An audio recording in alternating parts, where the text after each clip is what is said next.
আমার জুড়ির হাঁসের বাচ্চাগুলো কেমন আছে আপনাদেরকে দেখাবো। মাশাআল্লাহ, আগে থেকে একটু বড় হয়েছে। এখন আর ফিড দিচ্ছি না, ফিড সে কদিন খাইয়েছি, এখন আর বেশি একটা দিব না। এখন বাসার বেশি যাওয়া ভাত তরকারি দিব। দেখছেন কটা ভাত দিছি কীভাবে হুমড়ি খেয়ে পড়ছে। অরুচি হয়ে গেলে আবার ভাত খেতে চায় না। এখন মাশাআল্লাহ দিলে ভালো আছে, চিকিৎসা করিয়েছিলাম হালকা। হাঁসের তেমন একটা রোগ বলাই নাই, একটু খেয়াল রাখলে মানে ভালো হয়। দেখছেন শাকও খায়, ভাতের সাথে একটু শাক দিচ্ছি। কলমি শাকটা বেশি পছন্দ করে, মাঝখান দিয়ে কয়দিন অসুস্থতার কারণে খায় নাই, এখন আবার আল্লাহর রহমতে খাওয়ানো শুরু করবো ভাতের সাথে মিশে মিশে। আমি মনে করি 2-4টা পারলে লস হয় না। বাসার মধ্যে আমাদের কত ভাত তরকারি বেঁচে যায়, কারণে অকারণে এগুলো ফেলে দিতে হয়, পরিবেশের ক্ষতি হয়। 2-4টা হাঁস মুরগি পারলে আর এগুলো ফেলতে হয় না, কাজে লাগে। একটু ডাল দিয়েছি আর শাক দিয়েছি, দেখবেন সব খাই ফেলবে।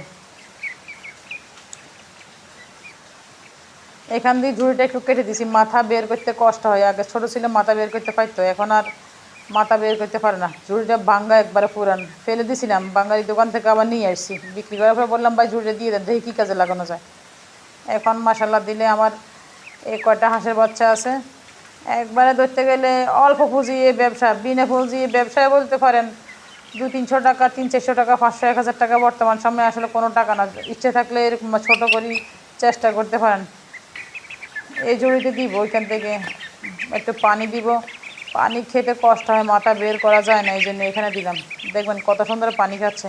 জুড়িতে এর 2-4টা 5টা 6টা 8টা 10টা পাইলে সময়ও কাটে আর নিজের মাংসের আর ডিমের চাহিদা মিটে।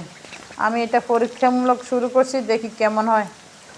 ওই ছোটো বাচ্চাটা অনেক চালাক, ক্যাট ক্যাট ক্যাট ক্যাট করে, আর সুযোগ পেলে লাভ দিয়ে বের হয়ে যায়। ওই যে একটু ফুটে করছিলাম কেটে, সেটা দিয়ে বের হয়ে যায়। সুন্দর করে পেট ভরে একবারে ভাত তরকারি খেয়েছে। এখন পানি দিব, পানি খাইয়ে কতক্ষণ বিশ্রাম নিয়ে তারপর ছাদে নিয়ে যাব। একটু অসুস্থ হয়ে যায়, আমি নিবিড় পর্যবেক্ষণে রাখি। অসুস্থ হইলে আমি ওই যে ঘরোয়া চিকিৎসা দিই, রসুন, হলুদ, আদা এগুলো ছেঁচে খাওয়াই। তারপরে লেবু পানি, চিনি দিয়ে, লবণ দিয়ে শরবত দিই, গ্লুকোজের কাজ করে এটা। আসলে পালতে আমি তেমন একটা এখন পর্যন্ত খরচ দেখতেছি না। আপনাদের যাদের এরকম বাসাতে অল্প একটু জায়গা আছে, জুড়ি মুড়িতে করে দিয়ে একটা পালতে পারেন। এদেরকে ছাদে নিয়ে আসলাম, ছেড়ে দিলাম, আর আমি শাক তুলবো। কাকা ওইদিকে কাকা করতেছে, দেখছেন কয়দিনে বা হয়েছে, বয়স বেশি একটা হয় না, কয়দিন আগে কিনছি, মাসাল্লাহ দিলে এখন বড় হয়ে গেছে।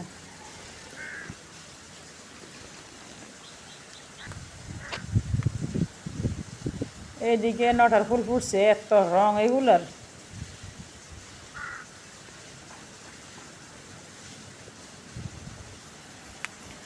হাঁসের বাচ্চাগুলো ছেড়ে দিলাম, এরা শরীর ঝাড়বে, একটু রিল্যাক্সে থাকবে। আমি চিন্তা করলাম বসে থেকে কী করবো, কটা পাট শাক তুলে। আমার ছাদে মাসাল্লাহ দিলে অনেক পাট শাক হয়েছে, আমার পাট শাক কিনতে হয় না, এখান থেকে মাঝে মাঝে নিয়ে ভেজে খাই, রান্না করি খাই।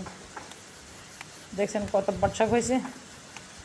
আল্লাহরে, হাঁসের বাচ্চা দেখি কাক চলিয়ে এসছে, তাকে আবার নিয়ে যায়নি, একটু কঠিনভাবে খেয়াল রাখি। ছেলেরা একসাথে পাড়াই তো, এরা ঘুমাচ্ছে এখনো। আরও কয়টা নিব। পাট শাক তোলার পরে হাঁসের বাচ্চাগুলোকে ধরে জুড়ি ভরে একবারে নিয়ে যত্ন করে আবার রেখে দিব। এখন আর খাবারের দরকার নাই, 2-3 ঘন্টা ঘুমাবে, তারপরে আবার দিব খাবার। সবাই ভালো থাকবেন, আল্লাহ হাফেজ। হাঁসের বাচ্চা নিয়ে ঘরে চলে যাব।